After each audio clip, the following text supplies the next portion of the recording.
கூட கைது செய்யக்கூடிய சூழல் கூட வரலாம். எதற்கும் அஞ்ச வேண்டாம், எதற்கும் அஞ்ச வேண்டாம். அன்றைக்கு கூட்டமைப்பு சார்பாக எத்தனை பேருக்கு எந்தெந்த மாவட்டம் உதவி செய்ய முடியுதோ அத்தனை மாவட்டம் உதவி செய்தார். இன்றைக்கும் அதே இருக்கிறது. மாநில சங்கம் உறுதுணையாக இருக்கும், இந்த கூட்டமைப்பு உங்களுக்கு உறுதியாக இருக்கும். எனவே இந்த போராட்டத்தை பங்கேற்று நம்முடைய கோரிக்கையை வெற்றிடைய உறுதியாக இருக்க வேண்டும் என்று மீண்டும் மீண்டும் உங்களை வலியுறுத்தி வருகின்ற மாநில நிர்வாகத்திற்கு முன்பாக தங்களை அர்ப்பணித்துக் கொள்ளுங்கள், பொதுப்பணிகளை தங்கள் ஈடுபடுத்திக் கொள்ளுங்கள், முழுமையாக பங்கேற்றுக் கொள்ளுங்கள். மாநில நிர்வாகத்திலே புதியதாக வாருங்கள்.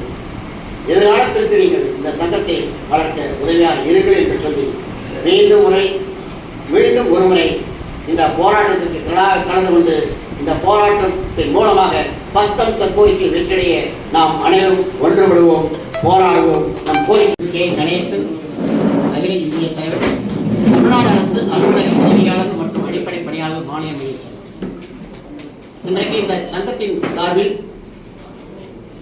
கூட்டம் நடைபெற்றது. இந்த கூட்டத்தின் வாயிலாக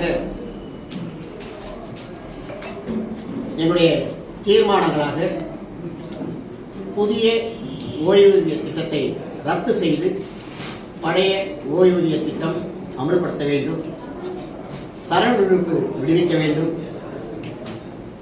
21 மாத நிலுவைத் தொகையை வழங்க வேண்டும், தலைமைச் செயலகம் முதல் அனைத்து துறையிலும் காலியாக இருக்கின்ற அலுவலக உதவியாளர்கள், சமையலர்கள் போன்ற அடிப்படை பணியிடங்கள்லாம் நிரப்பப்பட வேண்டும்.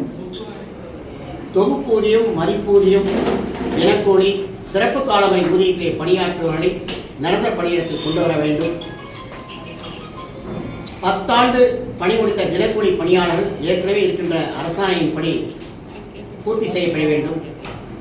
குறிப்பாக ஆட்குறைப்பு அரசாணையில் விதிவிலக்கு கொடுத்த பதிவுத்துறையிலே அரசு நிலையான 132 உடனடியாக நிறைவேற்றி ஒவ்வொரு சார்பதியாளர் அலுவலகத்திற்கும் மாவட்ட பதிவாளர் அலுவலகத்திற்கும் 2 அலுவலக உதவியாளர் நியமனம் உடனடியாக செய்யப்பட வேண்டும்.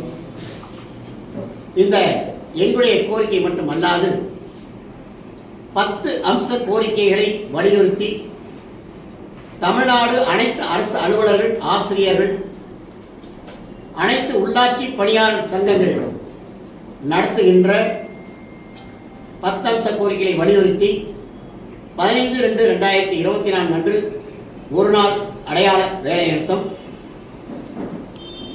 அதற்கு பின்பு நடைபெறவுள்ள 26/2/2024 அன்று கோரிக்கை நிறைவேறும் வரை காலவரையற்ற வேலை நிறுத்தத்தில் தமிழ்நாடு அரசு அலுவலக உதவியாளர் மற்றும் அடிப்படை பணியாளர் சங்கத்தை சார்ந்த 2,44,000 பணியாளர்கள் பங்கேற்பாளர முடிவு செய்யப்பட்டிருக்கிறது.